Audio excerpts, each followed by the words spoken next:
Marcos está partindo de um problema menor para um problema maior, para mostrar dois aspectos.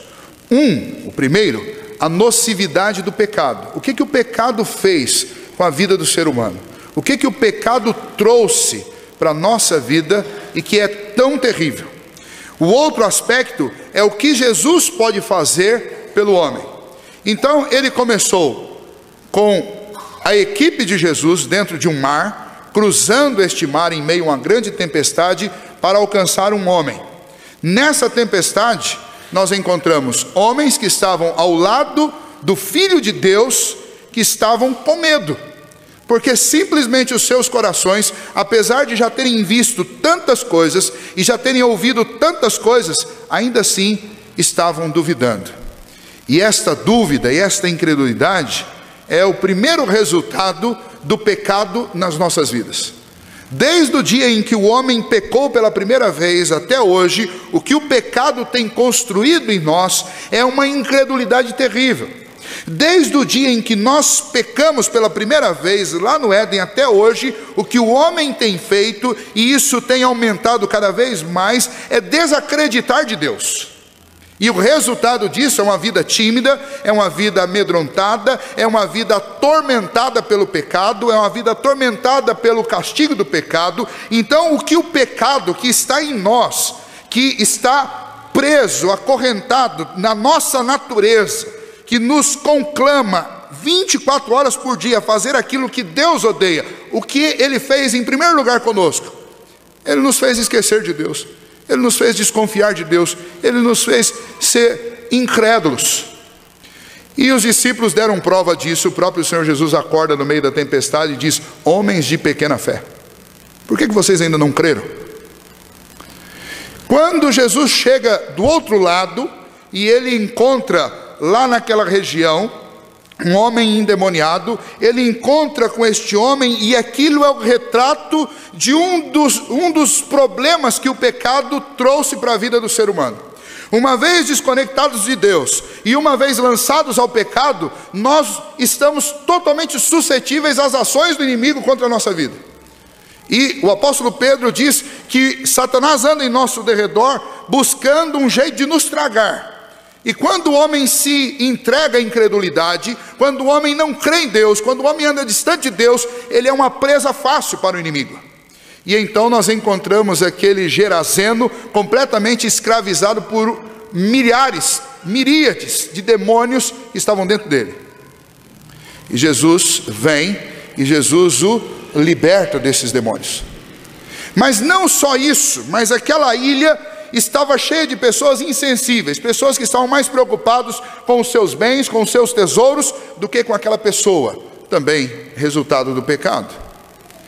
Jesus sai daquela cena, volta para a Galileia, e de novo nós temos uma outra questão. As multidões estão em volta de Jesus, e agora Marcos, que já tinha mostrado a incredulidade, agora Marcos, que já tinha mostrado a escravidão, não só ao pecado, mas ao diabo, agora Marcos mostra uma mulher que estava enferma, nós falamos sobre isso semana passada, há 12 anos, e não conseguia ser curada, não conseguia se livrar daquela enfermidade.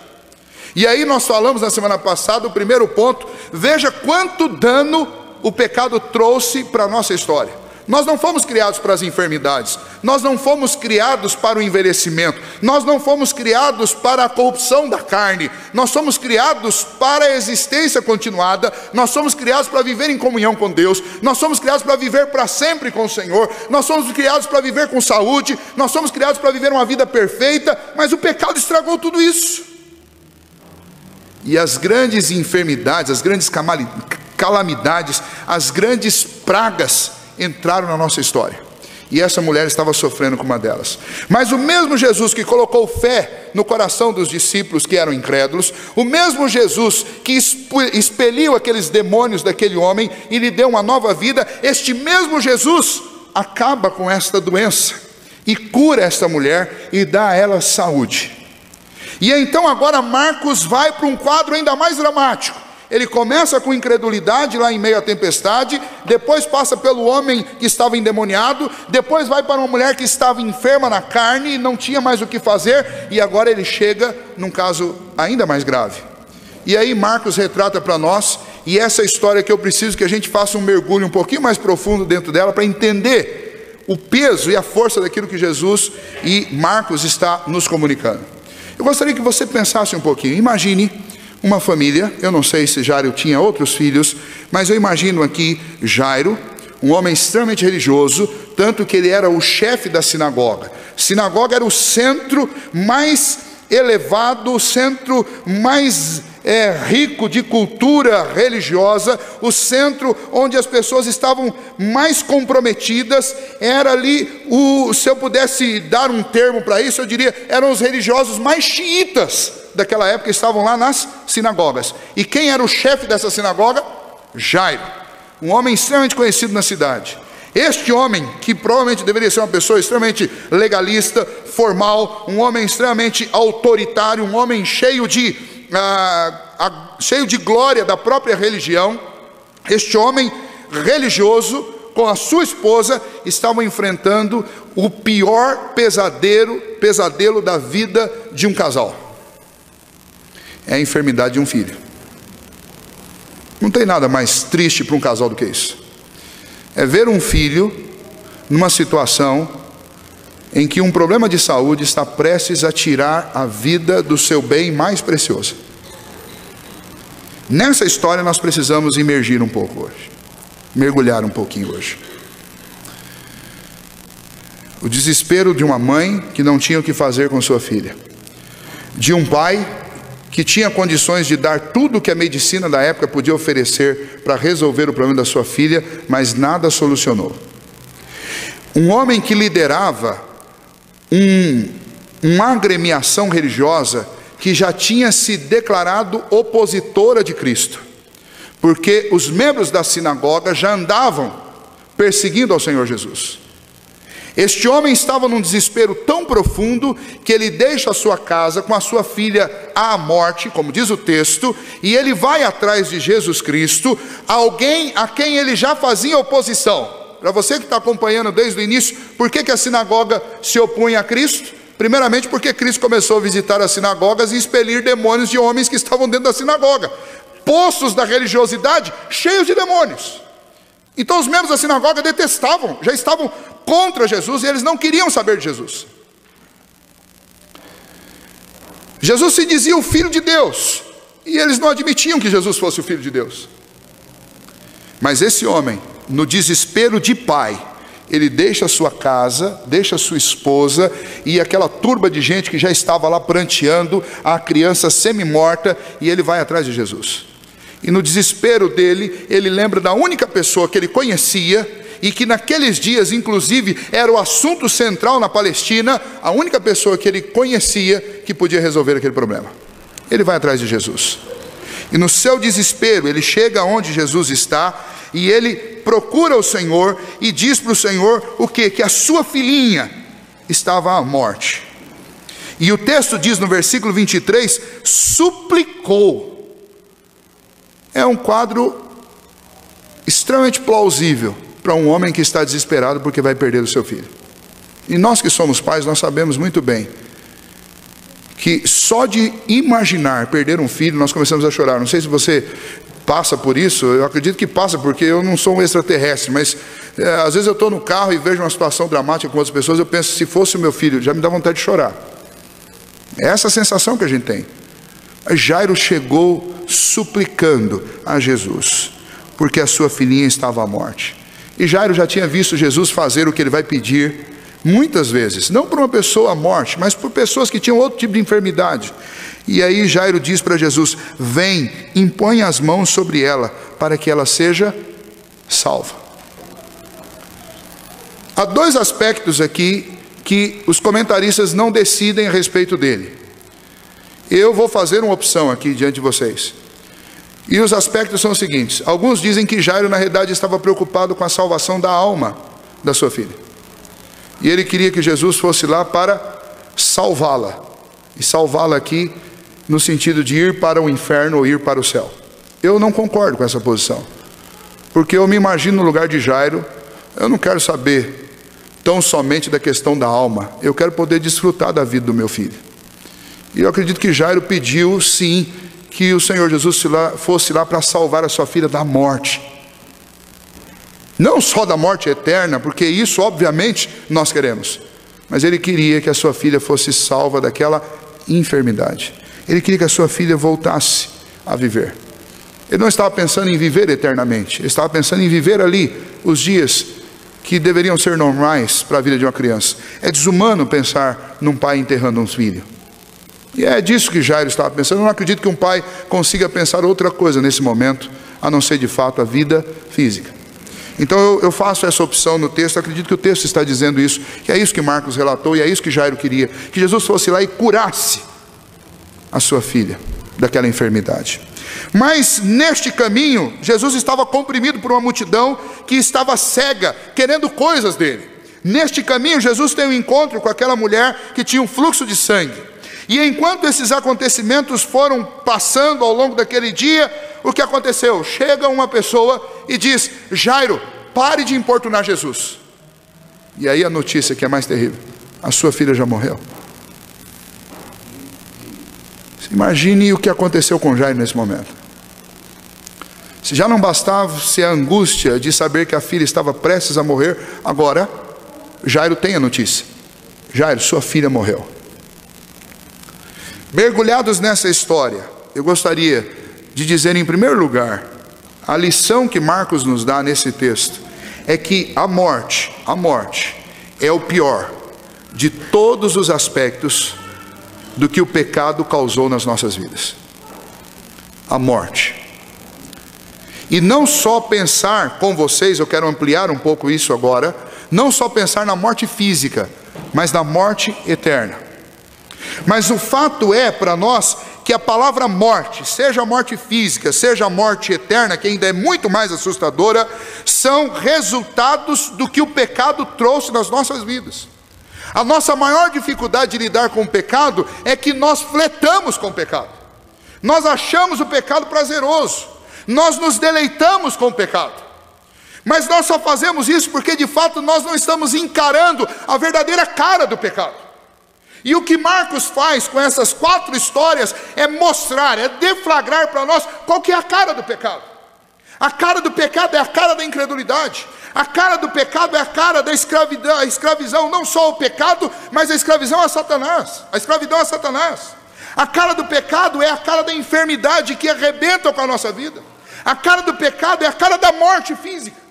A cara do pecado é a cara de uma eternidade inteira sofrendo. E quando a gente fala eternidade inteira, dá a ideia de que tem final, mas não tem, é eternidade simplesmente. E este texto, junto com aqueles outros, Marcos está mostrando o seguinte: Jesus veio resolver um problema que nós sequer nos damos conta da gravidade e do tamanho dele. E nós lidamos com as consequências do pecado muitas vezes sem sequer nos dar consciência, ou sem sequer colocar o nosso pezinho no chão e dizer: isso tudo é resultado das coisas que eu sinto e que me dão prazer. A grande maioria delas, com as quais eu flerto, com as quais eu brinco, e não levo em consideração a gravidade delas. Eu não acredito que aquela menina tenha cometido um pecado de uma gravidade tão grande para ser punida com aquela morte naquela idade. Essa é a maneira comum que nós temos de encarar essas coisas. Mas o que aconteceu com a vida daquela menina é resultado de todos os pecados que toda a humanidade tem cometido. O resultado dos pecados que cada um de nós cometemos dia após dia é a degradação, é a deterioração do corpo humano, da mente humana, das nossas emoções, das estruturas da nossa sociedade. Tudo está ruindo, tudo está rompendo, tudo está caindo. E está caindo por quê? Porque nós amamos o pecado. Porque nós não fazemos guerra contra o pecado.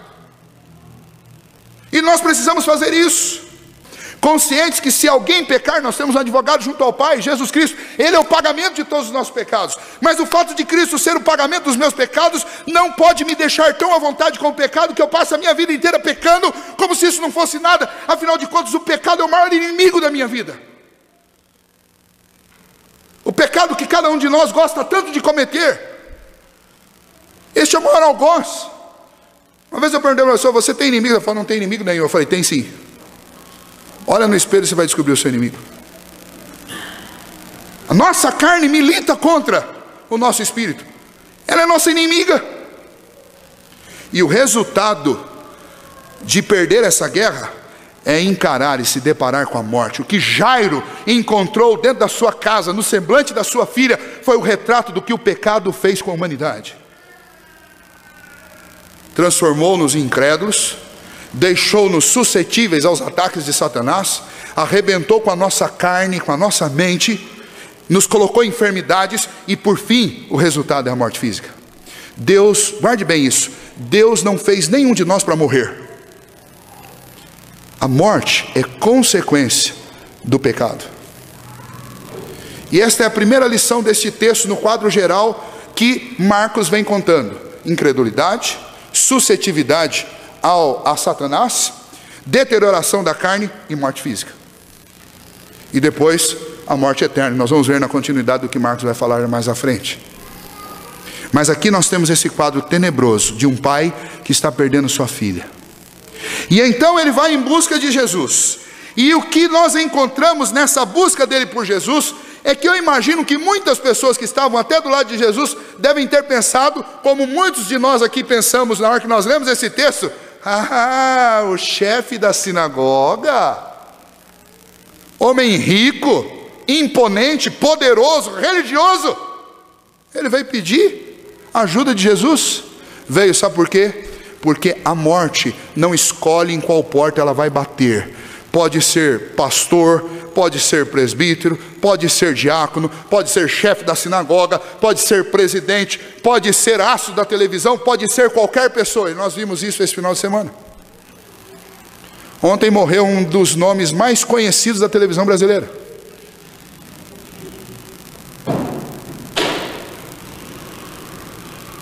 E aí?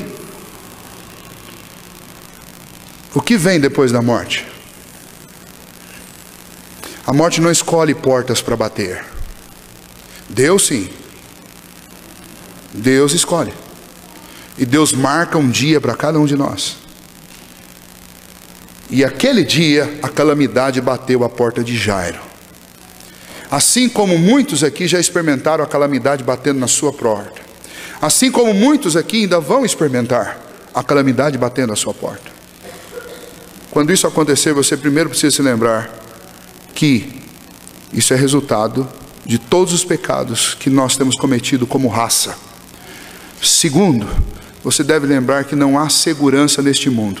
Nem o dinheiro, nem o poder, nem a sua classe social, nem o seu conhecimento acadêmico, nem a sua igreja, nada pode fazer qualquer coisa para te livrar da morte, ou livrar qualquer pessoa que você ama. A morte não escolhe aonde bater. O texto de Apocalipse diz que esse é o último grande inimigo que há de ser vencido. Até que ele seja vencido definitivamente, nós estamos sujeitos a experimentar isso.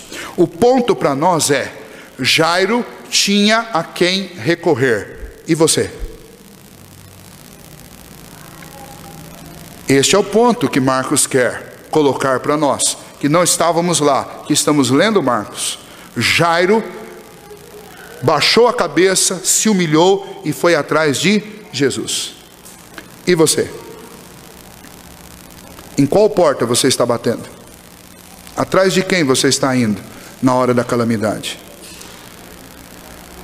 A coisa mais interessante da vida de Jairo e da citação que Marcos faz para mim dele como sendo o chefe da sinagoga é que ele não foi buscar solução na sinagoga. Sabe por que ele não foi? Porque como chefe da sinagoga, ele estava na última instância. E se ele não podia fazer nada por ele mesmo, só restava Cristo. Talvez você está decepcionado com a igreja, talvez você está decepcionado com pessoas, talvez você está decepcionado com você mesmo. Mas o grande convite de Marcos aqui nesse texto é que você tire os olhos da sua sinagoga, que você tire os olhos dos seus médicos, dos seus amigos, dos seus ajudadores e coloque os teus olhos em Cristo, porque foi lá que Jairo encontrou socorro. Na continuação da história, Jesus vai até a casa de Jairo. E quando Jairo recebe aquela notícia de que a filha já estava morta, Jesus diz algo importantíssimo para Jairo. Jesus diz para Jairo: Jairo, não se atemorize, crê somente, creia. Vou de novo voltar à imersão nessa história. Como que você se sentiria se alguém chega para você e diz: sua filha morreu? E Jesus disse: não fique atemorizado, apenas creia. Como é crer na hora da tormenta e da tribulação? Esse continua sendo, irmãos, o grande desafio para a nossa vida. Eu vejo pais e mães tentando assegurar os seus filhos, dar segurança para os seus filhos, colocando cadeados nas portas, colocando câmera para filmar os seus filhos, cercando os seus filhos com todo tipo de cuidado. Remédio, o filho não deu nem um espirro e já está lá com meia dúzia, com uma farmácia na mão para tentar proteger os filhos. Filhos que batem o cartão nos médicos, e eu não tenho nada contra isso, aliás, o meu vai nos médicos, e devemos levar, fazer a nossa parte, mas nós tentamos assegurar os nossos filhos, nós tentamos proibi-los de um monte de coisa. Quando eles ficam adolescentes, a gente tenta proibir de namorar, proibir de viajar, proibir de fazer isso, proibir de fazer aquilo, como se o controle da vida dos nossos filhos estivesse nas nossas mãos. E não só com os nossos filhos, mas com todos os nossos entes queridos, com os nossos negócios. Sabe o que Jesus diz em contrapartida? Todas essas iniciativas nossas, e iniciativas que muitas vezes extrapolam o normal, sabe o que Jesus diz contra tudo isso? Jesus diz: creia somente. Sabe o que Jesus está querendo dizer com esse texto? Jesus está dizendo para você com esse texto o seguinte: olha, meu filho, ou você crê que eu posso, ou você está perdido, porque você não tem aonde colocar mais a sua segurança. É isso. Para onde mais Jairo ia? Atrás de quem mais Jairo poderia ir? O que restou para Jairo? Fazer o que Jesus lhe mandou fazer. Jairo, creia. Este é o grande desafio para a nossa vida. Quando eu penso no futuro dos meus filhos, quando eu penso na minha empresa, no meu trabalho, no meu emprego, quando eu penso na minha família, quando eu penso nos meus amigos, quando eu penso na minha igreja, quando eu penso em todas essas coisas, eu só tenho algo que de fato eu posso fazer, além daquilo que são as nossas obrigações práticas. Eu só posso crer. Porque o futuro pertence a Deus, porque basta cada dia o seu próprio mal, porque a ansiedade não acrescenta um côvado à minha existência, porque aquilo que Deus não puder fazer, nenhum homem mais poderá fazer. Então não adianta roer as unhas, não adianta se debater, não adianta cercar a sua casa e a vida dos seus filhos como se você estivesse num campo de guerra e você está tentando blindá-los, porque isso não vai resolver o problema. O que Deus diz para Jairo: creia, Jairo. Sabe o que tem faltado para inspirar os nossos filhos? Não tem faltado dinheiro para inspirar os seus filhos, não tem faltado trabalho seu para inspirar os seus filhos. Aliás, os nossos filhos nos veem pouco, porque nós gastamos mais tempo trabalhando para tentar guardar o futuro deles do que passar tempo com eles. Isso não resolve. Sabe o que vai inspirar o seu filho? Sabe o que vai inspirar a sua esposa? Sabe o que vai inspirar o seu marido? A sua fé em Cristo Jesus. Creia em Cristo Jesus. E isso é o melhor remédio, a melhor proteção, o melhor seguro que você pode dar para a sua família. É isso que Jesus diz para Jairo: Jairo, creia. Você não veio atrás de mim? Creia, creia, creia. Sabe qual é o maior remédio contra o pecado? Creia em Deus. Viva com fé. Você não vai ter tempo para pecar. Você não vai ter ânimo para pecar. Você não vai querer pecar. Porque quando nós cremos em Deus, e quando nós estamos comprometidos com Ele, e quando nós estamos buscando, e quando nós estamos intercedendo, e quando nós estamos olhando para Cristo Jesus, não dá tempo de olhar para o resto. Então Jesus diz para Jairo: Jairo, creia. Você imagina quanta gente que chegava para Jairo e fala: viu, mas como é que é? O que está acontecendo com sua filha? O que ela tem? Por que ela morreu? Quando que isso começou? Eu estou imaginando que uma multidão lá, as pessoas eram do mesmo jeito que elas são aqui. E esse pobre coitado deve ter ido contando essa história milhões de vezes, chorando, pranteando, e no meio dessa pressão toda. Quando chegam lá na casa, tinham lá pessoas que estavam chorando e pessoas que estavam pranteando. Você fala assim: pastor, qual que é a diferença dessas duas coisas? Os pranteadores eram profissionais de velório, contratado. Você sabe que no interior, há alguns anos atrás, ainda tinha, não sei se aqui em Itapeva tinha, mas tinham as choradeiras de plantão. Lá em Israel tinha, lá em Jerusalém tinha. Os pranteadores eram contratados para chorar. Já tinha gente lá, imagine, não sei se é a esposa de Jairo, ou se algum amigo próximo, alguém, já tinha contratado gente para ficar lá chorando. Então tinha gente chorando dentro da casa, tinha gente chorando lá de fora, alguns pagos e alguns outros porque eram da família. Mas tinha gente chorando. E não é difícil chorar num velório de criança. E as pessoas estavam lá chorando, em desespero. E Jesus chega no meio daquilo e estava alvoroçado e diz: olha, parem com o alvoroço, a menina está dormindo. E sabe o que essas pessoas fizeram? Elas começaram a rir de Jesus. Nós temos Jairo, que tinha recebido uma ordem de Jesus: creia, viva por fé, e sua filha viverá pela fé. E nós temos um outro grupo que, quando Jesus disse, ela está dormindo, começou a dar risada de Jesus. E aí Jesus já pediu: olha, pode tirar essa cambada toda daqui de dentro, só vai ficar aqui o pai, a mãe, Pedro, Tiago e João. E foram só essas pessoas, porque Jesus não queria dar espetáculo para ninguém. E então nós vamos para a última parte desse texto. Jesus entra no quarto e diz para a menina: Talita cumi, que significa: menina, eu te ordeno, levanta-te. E no mesmo instante aquela menina levantou. De novo, eu quero que você mergulhe no coração de Jairo. Você imagina o que pode acontecer no coração de um pai: ver um filho que estava morto levantar, ficar em pé. Acredito que ela deve ter se esticado. E Jesus mandou: dê comida para ela. E não saiam fazendo propaganda do que aconteceu aqui. Mas como você não faz propaganda se todo mundo já estava chorando que a menina tinha morrido?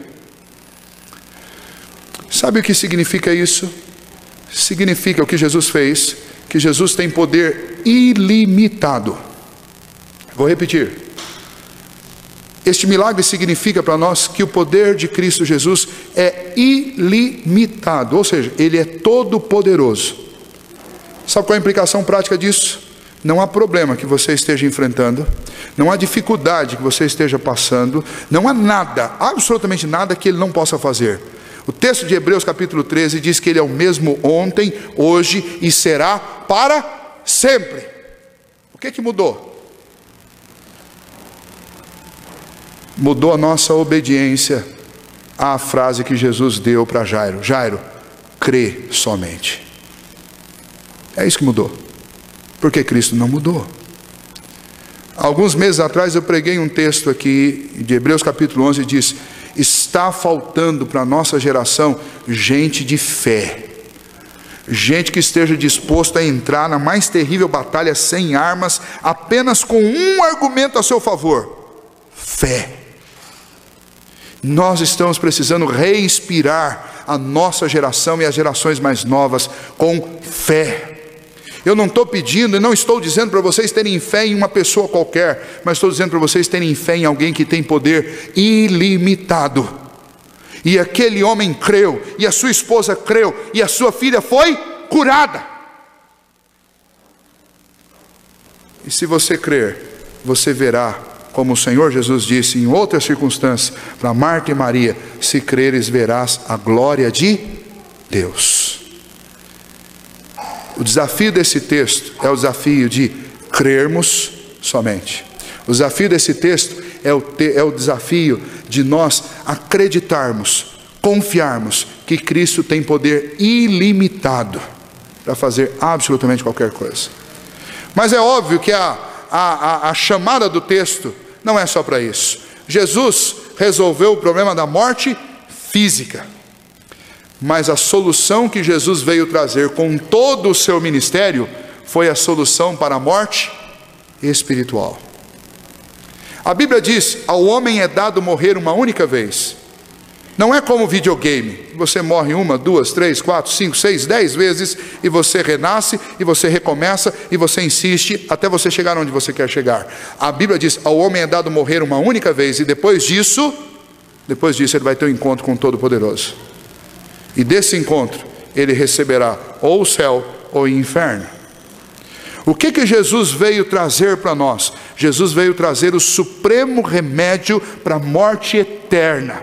Quando Ele morreu naquela cruz do Calvário, Ele levou sobre si as minhas vergonhas, os meus pecados, as minhas culpas, e Ele abriu uma ponte, um novo e vivo caminho, para que eu passe para a vida eterna. E esta vida, uma vida sem dor, uma vida sem choro, uma vida sem perdas, uma vida sem morte. A morte não existirá lá, a morte não tocará nas pessoas que estarão lá, mas nós viveremos eternamente com o Senhor Jesus. Jesus Cristo é a ponte. Ele veio trazer não só o remédio para a enfermidade da filha de Jairo, mas Ele veio trazer o remédio, a solução, o milagre para a enfermidade que nos tocou e nos aprisiona e detona com a nossa vida até hoje, que é o pecado.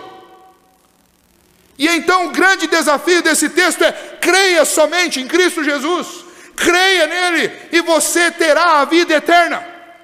É para isso que Paulo tem feito essa construção. Ele mostra a nocividade do pecado, ele mostra o que Jesus faz conosco e ele aponta o caminho. O caminho é: creia em Cristo Jesus e experimente a vida eterna. Creia em Cristo Jesus e livre-se da morte eterna. O outro caminho, o caminho da incredulidade, vai te levar para o inferno. Porque quando você enfrentar este inimigo terreno chamado morte física, você encontrará um outro inimigo muitas vezes maior do que esse. Você encontrará a morte eterna. E lá você vai se deparar com pranto, ranger de dentes, sofrimento, não por um dia, não por 2 dias, mas por toda a eternidade. E você está brincando com o pecado? Não brinque com o pecado. Você cresceu na igreja, você foi evangelizado, você aprendeu a respeito disso, e você está flertando com o pecado. Deixa eu dizer para você, você está brincando. Não brinque. Não brinque. Porque a grande diferença entre esses 2 grupos, aquele que vai experimentar a vida eterna e aquele que vai experimentar a morte eterna, é uma única coisa: é a fé no amor de Cristo Jesus por nós. Mas não me venha enganar, porque você pode até me enganar, mas você nunca enganará Deus. O que esse texto mostra é que Jesus é a solução não só para a morte física, mas principalmente é a solução para a morte eterna. Marcos construiu isso para mostrar: o pecado fez isso conosco, Cristo faz isso conosco. O que você vai fazer a partir daqui? Vai continuar vivendo apaixonado pelo pecado, ou você vai viver amando a Cristo Jesus? O que você vai viver? Você vai continuar vivendo andando de mãos dadas com o pecado, sendo incrédulo, suscetível a Satanás, esperando que as grandes calamidades provocadas pelo pecado arrebentem com a sua vida? Ou você vai dar as mãos em Jesus e crer somente? Crer. Você não tem que oferecer sacrifício, você não tem que fazer nada, não tem obras que você precisa fazer para que você conquiste o céu. Você só precisa crer somente em Cristo Jesus. Creia nele e será salvo a sua vida. É para isso que Marcos construiu esses quatro momentos aqui, para nos levar a esta conclusão. O mesmo que Jesus fez por aquela menina, Ele faz em âmbito eterno por aqueles que creem somente nele. Eu quero encerrar isso dizendo para você: a dor que aquela família sofreu é a dor que muitas famílias já sofreram. Aquela dor é a dor máxima que o pecado pode provocar no coração do homem aqui. Mas aquela dor não se compara nem de longe com a dor que os homens enfrentarão no inferno, por terem tido a oportunidade de crer em Cristo Jesus e simplesmente se negaram a fazer isso, porque se apaixonaram por esta vida, amaram mais este tempo do que o próprio Senhor Jesus. Não perca este grande presente, que é esta oportunidade que Deus tem te dado, a oportunidade de crer, tão somente crer nele e experimentar o dom gratuito de Deus, que é a vida eterna. Amém? Feche os seus olhos.